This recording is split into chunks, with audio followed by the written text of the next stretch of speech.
Fala Caronas, começa mais um episódio do nosso podcast Auto Ranking aqui, com Bruno Vasconcelos, com Wagner Marques. A gente dá um sinal de vida aí pra galera. E aí, minha gente, porque hoje é dia da gente falar de um carro que não vai nascer no Brasil nem tão cedo. Esse papo de carro popular não cola pra gente. E vocês vão acompanhar um debate super especial depois de rodar essa vinheta muito bacana.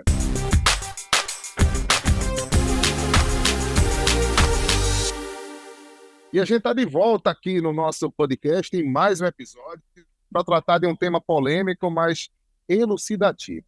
Acho que cada um tem uma opinião, a gente praticamente, as ideias estão se combinando numa hora como essa, porque o sentimento do Bruno e do Wagner, vocês vão saber agora, mas é bem parecido com o meu sentimento diante dessa informação. O vice-presidente da República, o ex-governador Geraldo Alckmin, que também é ministro da Indústria e Comércio. Gente, ele trouxe a notícia de uma desoneração em torno de alguns impostos na cadeia produtiva. Bruno Vasconcelos, você que contribuiu comigo e também assinou esse artigo que a gente publicou no UOL, pode falar muito bem com a gente. O Wagner vai trazer sua opinião e vocês que estão aí. É muito importante que haja uma sinergia entre o governo e o Banco Central, para a gente entender que a taxa de juros ela é um coadjuvante muito importante para que funcione de alguma forma. Porque não adianta você chegar agora, comprar um carro que não é popular, porque abaixo dos 60 mil, você chegar para mim e falar que é carro popular, me perdoe, porque a gente não vai comer essa pala, como a gente fala por aqui.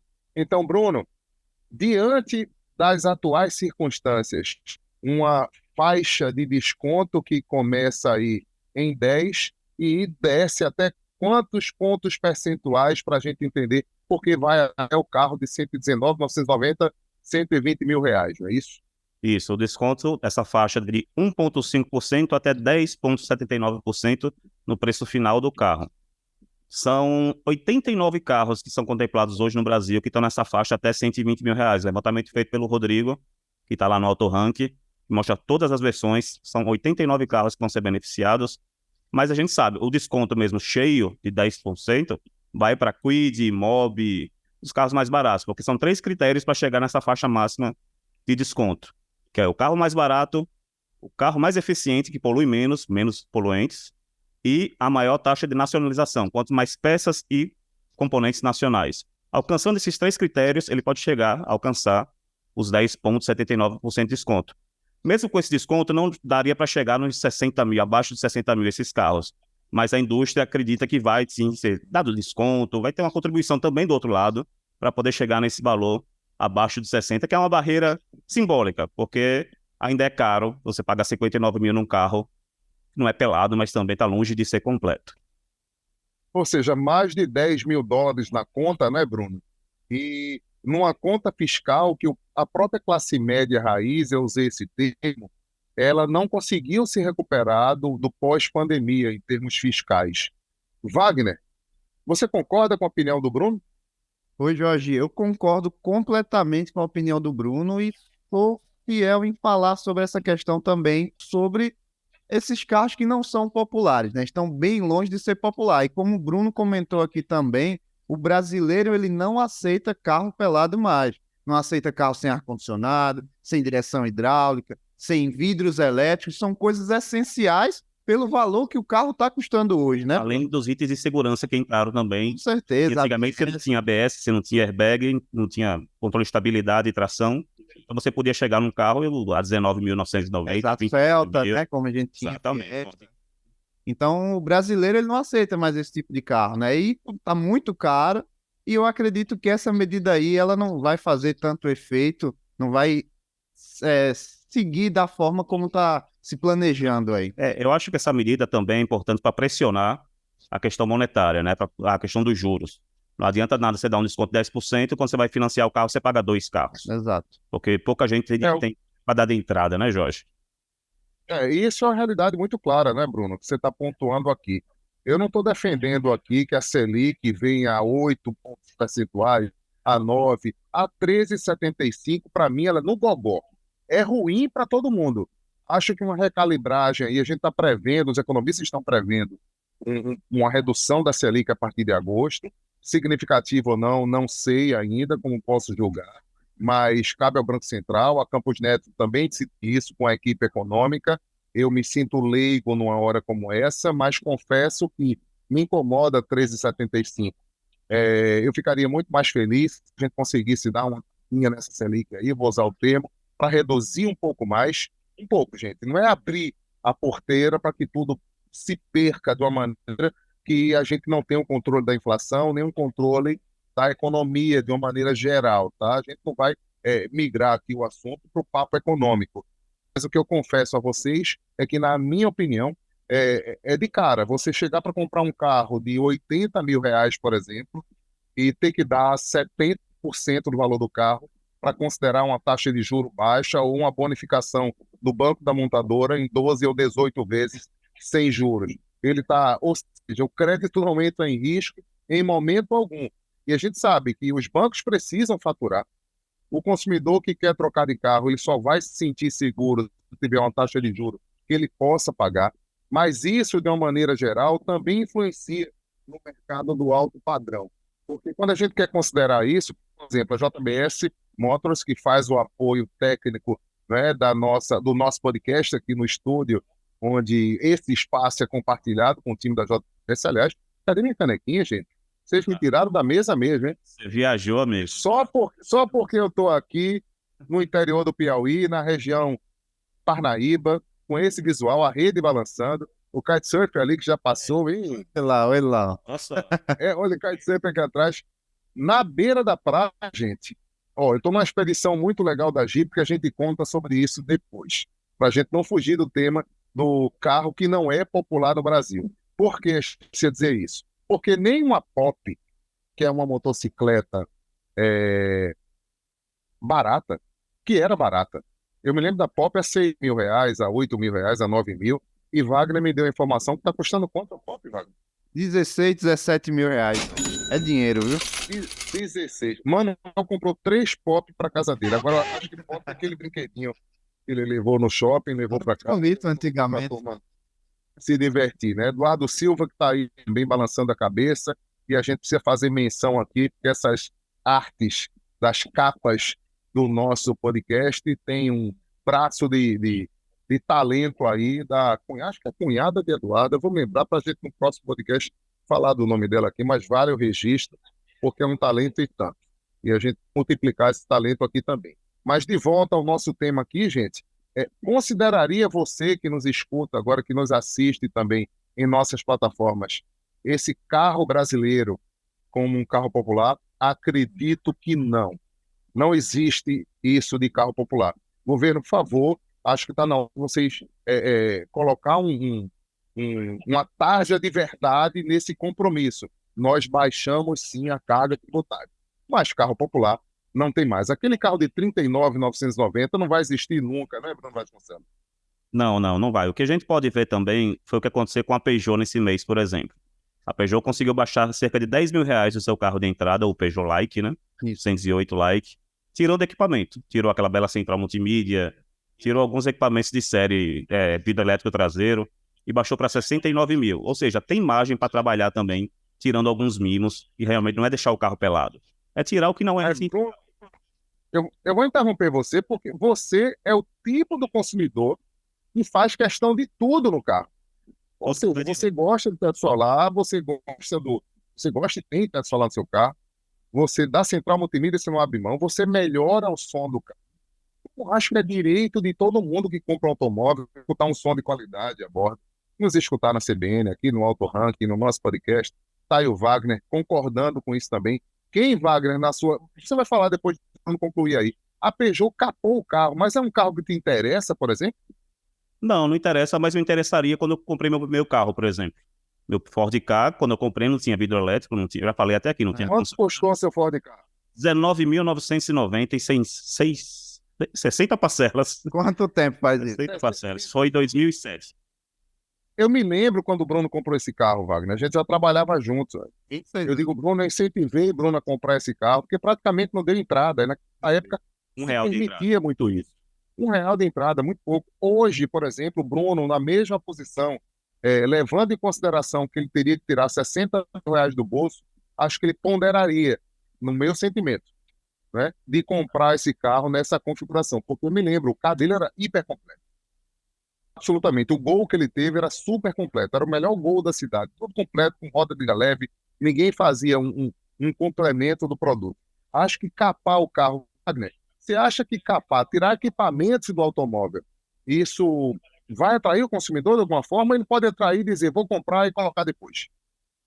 Então, Jorge, eu acho que tem montadores que têm feito muito isso, né? De capar o carro, oferecer uma opção de entrada, só que o consumidor lá na frente ele vai gastar novamente, seja inserindo um multimídia, seja inserindo pisca no retrovisor, farol de neblina auxiliar ali. Então, assim, tem clientes e clientes, né? Isso. A pessoa tem gente que está acostumada, na verdade, se acomodou com o valor do carro e fala assim, não, se eu consigo esse desconto aí. Abrindo mão desses equipamentos que eu consigo adicionar depois de uma forma mais barata que na concessionária, com a qualidade melhor, tem gente que aceita. Mas pagar 70 mil, 80 mil em um carro que perdeu, como o Bruno falou aí, alguns mimos, vidro elétrico traseiro, central multimídia, sei lá, eu não falo nem de carregador por indução, que aí já é um mimo extremo, né? É partida no botão, aí é um mimo extra a mais, é legal, mas enfim, coisas essenciais que eu acho que hoje você tem um carro, é isso, é ar-condicionado, é vidro elétrico, Direção é elétrica. direção elétrica, central multimídia, principalmente pelo preço que está se pagando nesses carros. Então eu acho que não é legal não, né? Não é legal, mas acho que essa é uma alternativa. A gente está falando a linguagem do povo. Eu vou chegar também no universo do seguinte. Naquilo que a gente vê sobre Fiat Pulse, sobre a entrada do Creta, a entrada do Renegade, que acho que certamente vai levar uma calibragem para a gente entender isso. Não sei como fica a Fastback e toda essa turma de 125 mil, se vai chegar a 119.990.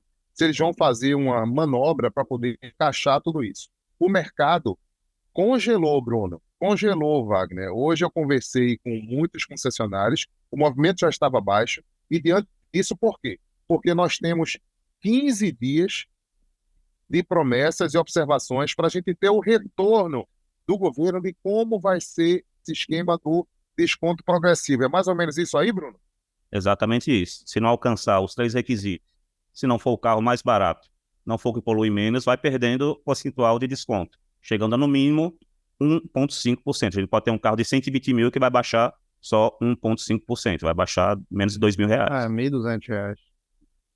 Isso é muito pouco. Agora, quando a gente considera um valor de 5 mil a menos num T-Cross Sense, por exemplo, em qualquer carro dessa categoria, 5 mil, ele faz a despesa de uma cesta básica que incomoda muito a ele, principalmente em Pernambuco, com IPVA não cheiroso, né, gente? O IPVA de Pernambuco é um dos mais caros do Brasil, 3 e 4%.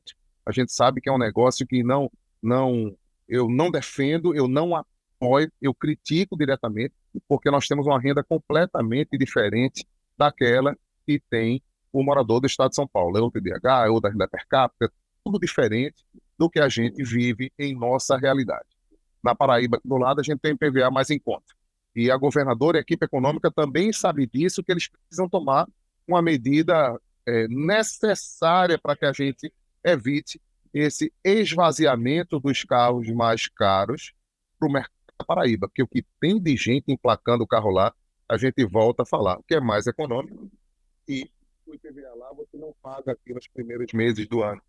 Pagar lá para outubro, gente, como na Bahia também é para o fim do ano. Isso tem que acabar, pelo amor de Deus. No começo do ano já é tanta obrigação fiscal na vida da gente que a gente precisa pensar essa maneira de distribuir o IPVA. Por favor, fica aqui o nosso apelo para a equipe econômica da governadora Raquel, que certamente vai escutar aqui o Autorrank. O Autorrank está na audiência daquela, viu, pessoal? Mas dentro da nossa linha de pensamento direto, o que seria, na opinião de vocês, de forma sensata, o nascimento de um verdadeiro carro popular no Brasil? Será que nós temos condições de lançar um carro de $8? Imagina o desafio. 8 vezes 5, 40, 45. R$ 45 mil no Brasil hoje, Bruno. Seria um carro popular de verdade? com ABS, com airbag, com um sistema de som mínimo, mas que desse a condição de você espetar seu celular com USB e usar a tela do celular para você fazer a conexão com o Waze, etc. Então, enfim, seria um valor ideal para a gente, de fato, desabrochar um carro popular no Brasil? Eu acho que esse novo popular não chega, nunca vai ser menos de 50 mil reais. É impossível. Acho que não há margem para isso. A margem do carro. Então não vai existir popular. Não, o novo popular como a gente conhecia, não. Por isso que eu chamo de novo popular. Porque mudou tudo, realmente, tecnologia que tem que ser, que é obrigatória, que é de segurança. Então não existe mais aquele carro popular de nenhuma forma. E o brasileiro não compra mais carro pelado. Popular é um gatilho de venda ou novo? O que é que você considera novo popular, né, num debate como esse? É um gatilho para a lembrança do popular do passado?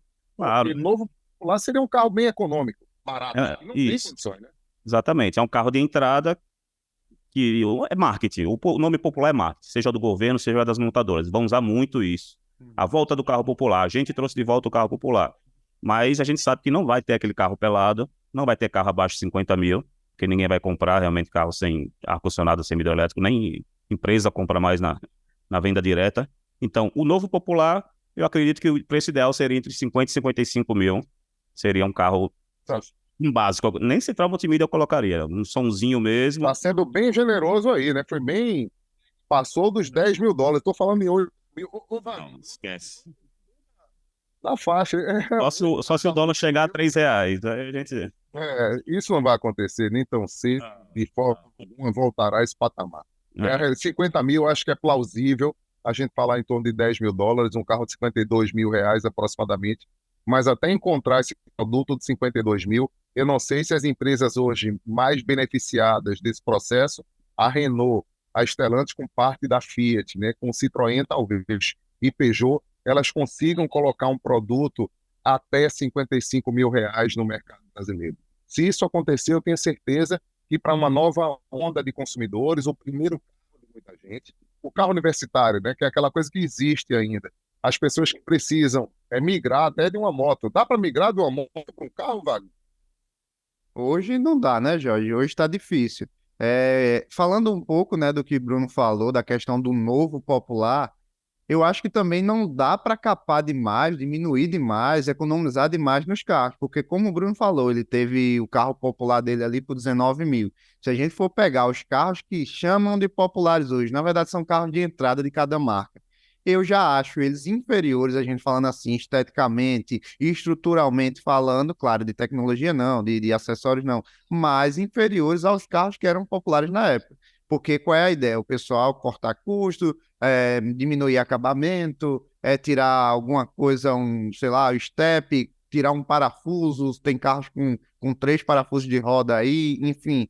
Então eu acho que a gente já está no limite de capaz de diminuir a capacidade desses carros. Porque a gente já tem carros com motor 1.0, 3 cilindros, carros econômicos, mas com pouca cavalaria, digamos assim, comparado à época também.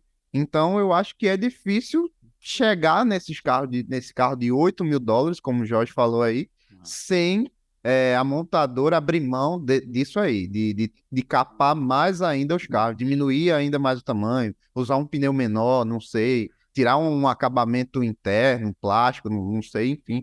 Eu acho que tá cada vez mais difícil. O que a Peugeot fez foi tirar esses itens, que são muitos itens, mas os que eu citei, e oferecer como um pacote opcional. Certo. Se você quiser, você chega ao valor antigo, mas o carro vai sair bem mais equipado. Eu acho interessante essa proposta de oferecer ou o carro semi-pelado ou novo popular, mas com um pacotezinho ali, ó. Se você quiser dar excremento, 5 mil a mais, você coloca tudo de volta no seu carro. Então, opção, tem gente que gosta de tom no carro, muito menos central multimídia. E como é que vocês analisam essa história, minha gente? Da venda direta do carro mais barato, não ser somente um privilégio de locadoras e CNPJ, e sim da pessoa física também. Ou seja, eu posso comprar a venda direta o meu CPF. A gente não vai ter um esvaziamento completo, baixando o nível de comissionamento do concessionário da maneira geral. Uma venda direta requer um outro tipo de propósito. Eu não sei como a mecânica vai funcionar de alguma forma, mas que benefício teria o consumidor, que é o que me interessa falar, comprar um carro no CPF dele na venda direta? Isso facilitaria muito, Bruno Vasconcelos? Facilitaria, principalmente por conta do desconto, mas ele sempre vai precisar do concessionário para o pós-venda, ou seja, ele vai ter que... Para receber. essa relação, exatamente, para receber o carro, a entrega técnica, o pós-venda. Então, não pode abrir mão, se ficar venda direta só, realmente não faz sentido. Isso vai afetar até a geração de emprego na ponta, né? Então, eu não vejo muito sentido nisso, não, além do desconto. Tendo o desconto, Eu acho.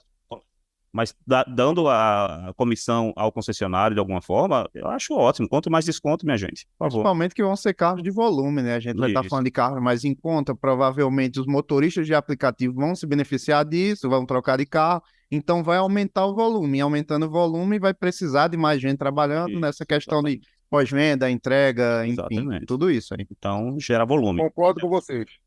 Eu queria trazer uma consideração aqui para que a gente está perto de encerrar o nosso papo, nosso prazeroso papo aqui no Auto Ranking, no nosso podcast, que tem o apoio da JBS Motors, e trazer para vocês. Quando você vai comprar um Porsche, por exemplo, você configura o carro. O carro ele já sai completo num valor de partida, mas aí você, antes de concluir a compra, você vai ordenar. Aos pouquinhos você vai construir o seu automóvel.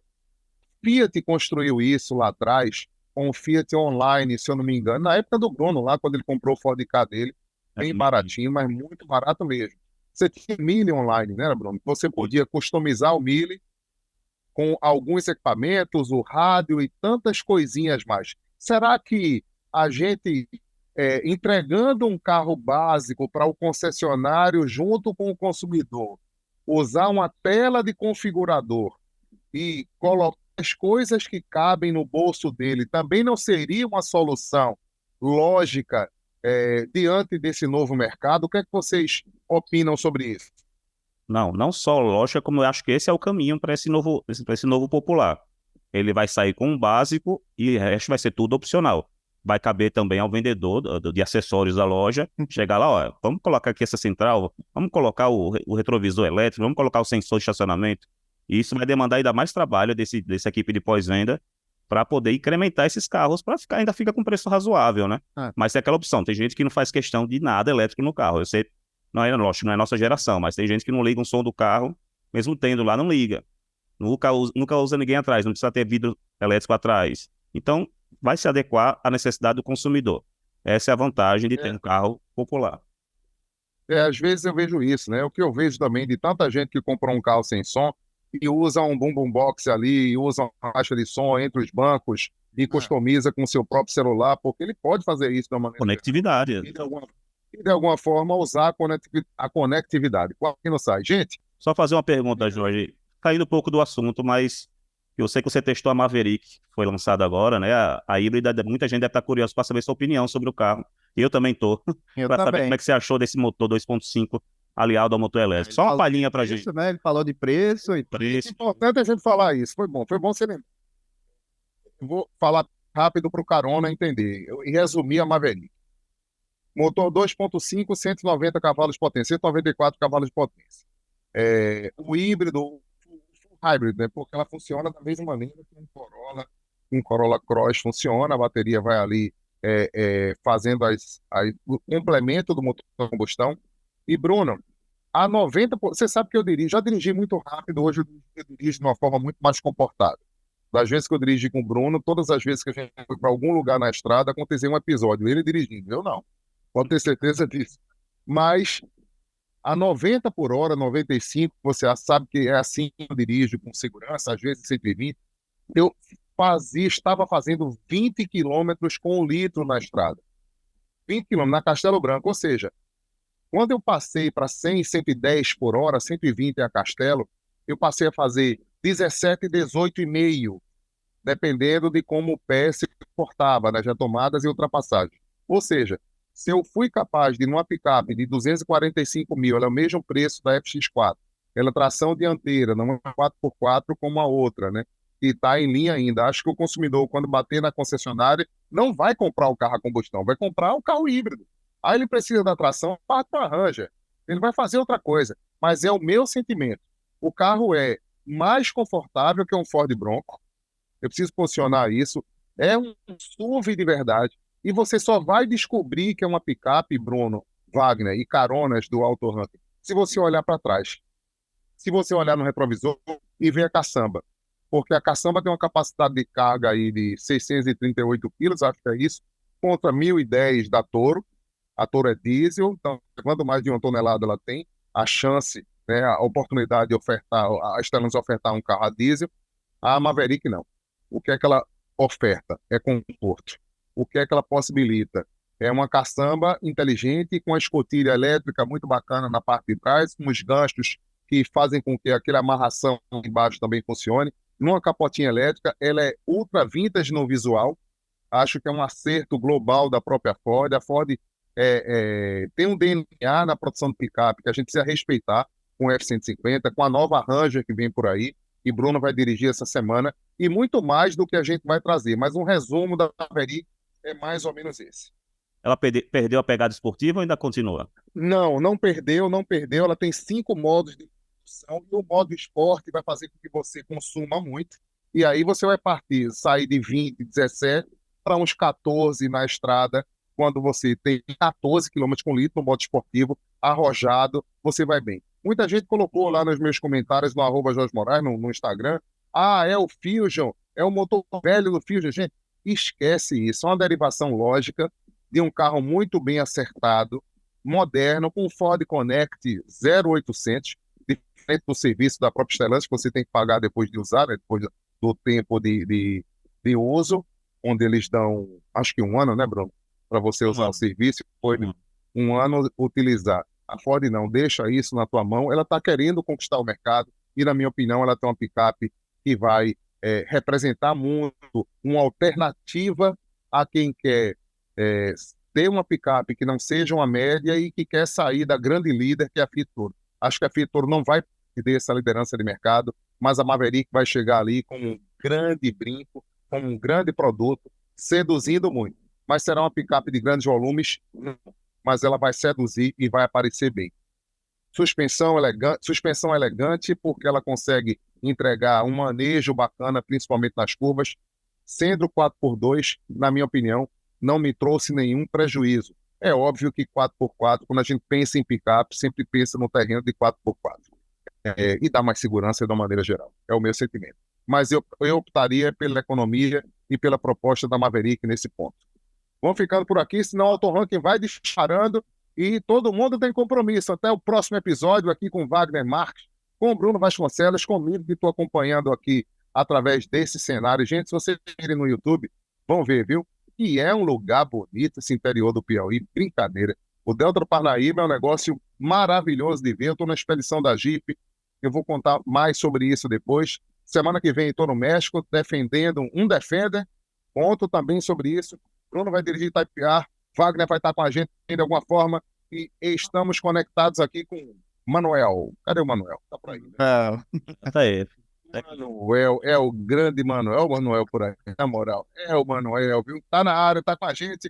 Eduardo Silva, que assina os trabalhos técnicos de edição, junto com a família do Eduardo Silva aí. Eu tenho que descobrir. Anota aí, porque dá nos caracteres, Eduardo. A gente se encontra. Até o próximo episódio. Valeu, Bruno. Valeu, Wagner. Valeu, Jorge.